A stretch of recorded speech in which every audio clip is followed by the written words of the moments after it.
Mr President, Parliament is coming to the end of its term, and some of us are starting to make preparations for the elections. In the United Kingdom, at least, I find us faced with a sea of Eurosceptics and Europhobes wishing to criticise everything we do at every opportunity. And the history of this legislation will give them some ammunition. 55 significant changes over the past 30 years and more, making it cumbersome and confusing and hardly helping the industry or consumers.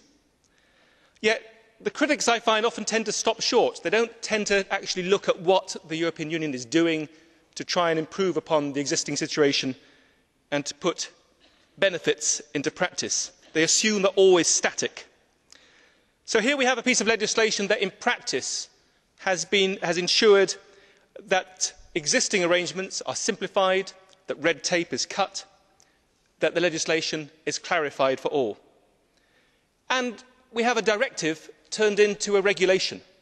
Now, back in my country, that's terrible. I mean, that takes away a bit of freedom for manoeuvre for member states.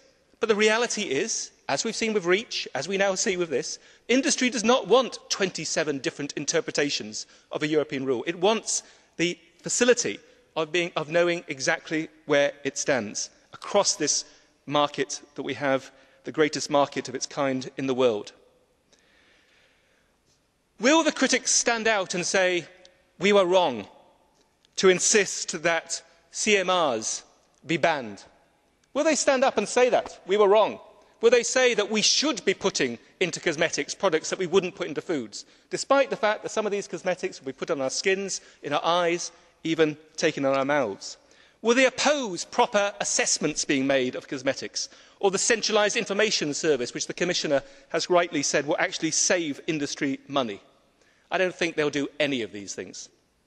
My colleague Frederick Ries, who can't be with us tonight, wanted to ensure that steps were taken to try and avoid the marketing of counterfeit products, to strengthen product traceability and to tighten up restrictions on the making of false claims about the beneficial effects of these products. And she wanted to support clear labelling of products about the content of nanomaterials.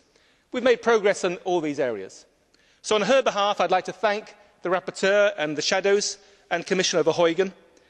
I think it's a good piece of legislation, and I, for one, as I go into this election process, will be very happy to hold this up as an example of what the European Union can do well.